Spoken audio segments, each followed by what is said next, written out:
Selamat siang Mbak Alfiana Rosya. Karena Ibu Lita saat ini sudah hadir, jadi langsung saja kita mulai tes psikologi hari ini ya. Izinkan saya membacakan instruksi tesnya terlebih dahulu. Perkenalkan, saya Alfiana Rosya dari Layanan Psikologi Universitas Teknologi Nusantara Bogor yang hari ini akan melakukan kerjasama dengan Ibu Roslita untuk melakukan penilaian psikologi. Tujuan dari penilaian psikologi ini adalah untuk praktik mata kuliah asesmen psikologi. Jadi saya mohon kerjasamanya Ibu Lita untuk mengerjakan tes ini dengan optimal. Untuk metodenya, saya menggunakan 2 metode tes, yaitu tes draw a person atau tes menggambar orang, serta yang kedua, Baum tes atau tes menggambar pohon. Nantinya Ibu Roslita akan saya berikan lembar HPS kosong beserta pensil untuk media menggambar orang dan pohon tersebut. Nanti sebelum tes akan saya jelaskan terlebih dahulu Bu, cara mengerjakan tesnya, sehingga Ibu bisa mengerjakan tes tersebut dengan baik. Pemeriksaan psikologi ini disebut juga sebagai psikotes. Tapi psikotes juga tidak bisa dikategorikan sebagai tes, karena tidak ada pernyataan lulus ataupun tidak lulus. Jadi Ibu tidak perlu khawatir dalam melakukan pengerjaan tes ini. Cukup dengarkan instruksi yang saya berikan, dan jangan melakukan apapun yang tidak saya instruksikan. Jika seandainya instruksi dari saya tidak jelas, Ibu diperkenankan untuk bertanya langsung pada saya pada saat sesi bertanya diberikan. Untuk waktu pengerjaan tes ini dibatasi Bu, 10 menit untuk melakukan pengerjaan tes gambar orang dan 10 menit untuk melakukan tes gambar pohon. Dimohon untuk tidak memulai mengerjakan tes sebelum saya berikan aba-aba untuk mulai, dan pada saat saya berikan aba-aba untuk berhenti, Ibu harus meletakkan alat tulis di atas meja untuk melakukan pengisian daftar riwayat hidup. Nanti akan menggunakan ballpoint. Sedangkan untuk pengerjaan tes gambar orang dan tes gambar pohon nanti akan menggunakan pensil 2B. Tidak diperkenankan untuk menggunakan penggaris dan penghapus. Dari instruksi yang saya berikan, apakah ada pertanyaan? Baik, jika tidak ada, mari kita lanjutkan pengisian daftar riwayat hidup.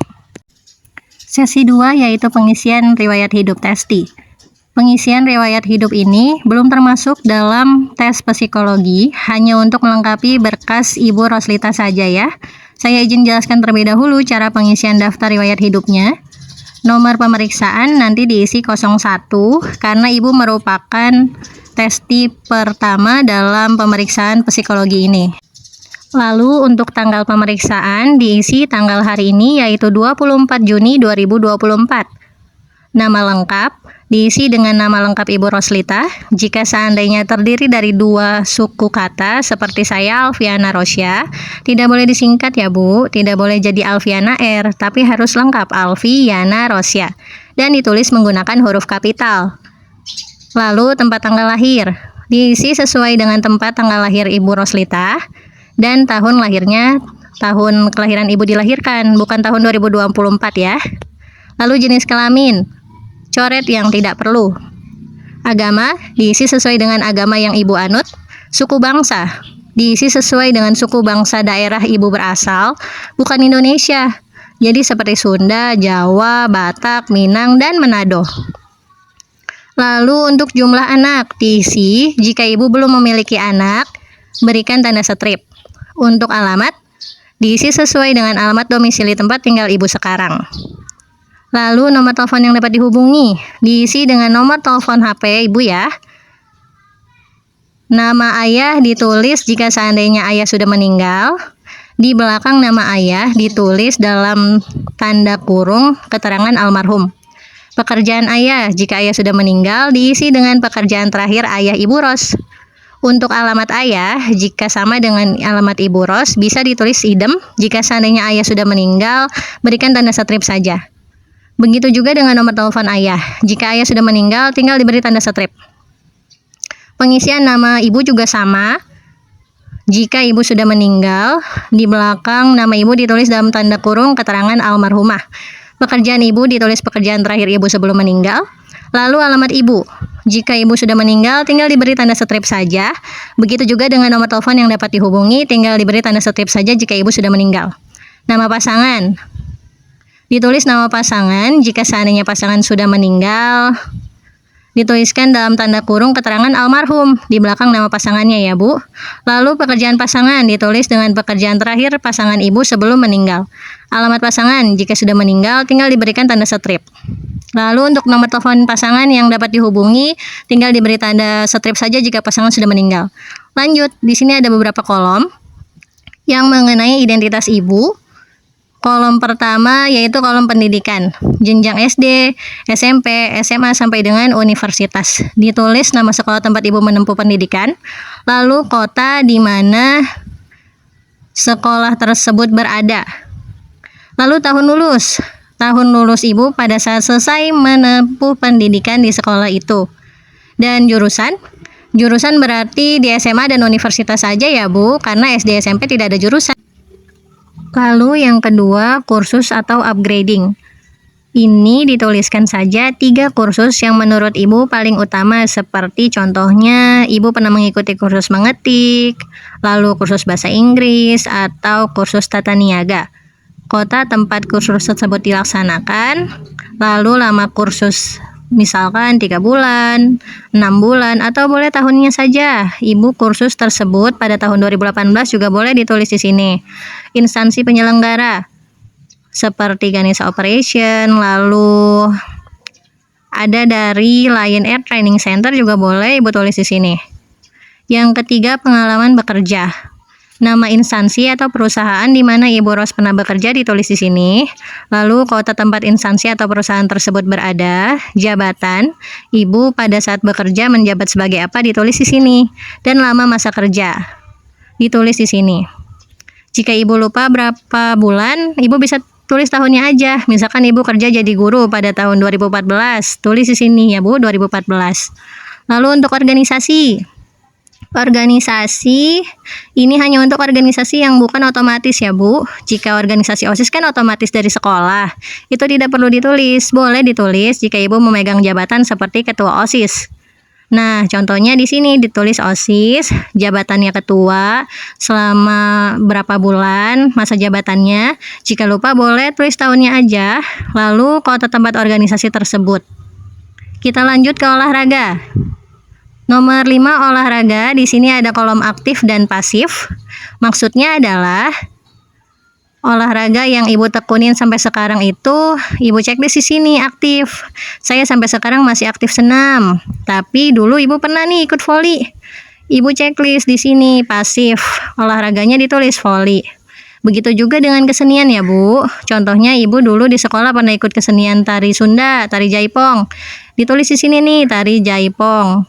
Tapi dulu, nanti pasifnya di checklist. Lalu untuk nomor 7, kegemaran atau hobi. Ibu bisa menuliskan kegemaran atau hobi yang dilakukan pada saat waktu luang, seperti membaca, menulis buku, dan browsing. Jalan-jalan dan menonton TV bukan hobi ya Bu. Jadi tolong tuliskan hobi yang bersifat produktif saja. Lalu cita-cita. Cita-cita ini adalah keinginan Ibu yang akan dicapai di masa akan datang. Menjadi anak yang baik dan berguna bagi nusa dan bangsa bukan cita-cita. Jadi tolong tuliskan cita-cita yang bersifat kognitif. 9. Susunan keluarga. Saya adalah anak ke, Ibu tulis di sini. Ibu anak keberapa? Lalu saudara kandung, tapi nama Ibu jangan ditulis lagi ya. Jadi cuma saudara Ibu aja. Lalu jenis kelamin saudara Ibu tulis di sini. Terus usia saudara Ibu dan pekerjaannya. Nah, jika Ibu sudah punya anak, Ibu tulis di sini nama anak kandung Ibu siapa, jenis kelaminnya, usia, dan pekerjaannya. Tapi jika Ibu belum punya anak, bisa diberikan tanda strip. Lalu yang ke-10, apakah saudara pernah sakit keras? Ibu tinggal pilih saja lingkari. Kalau Ibu tidak pernah sakit keras, berarti Ibu lingkari tidak. Tapi jika pernah, Ibu harus jawab pertanyaan di bawah ini. Jika pernah sakit keras, apa penyakitnya waktu itu dan kapan terjadinya? Cukup tulisin tahunnya aja ya. Jika tidak pernah sakit keras, berarti diberi tanda strip ya Bu. Lalu nomor 11, apakah saudara pernah mengalami kecelakaan berat?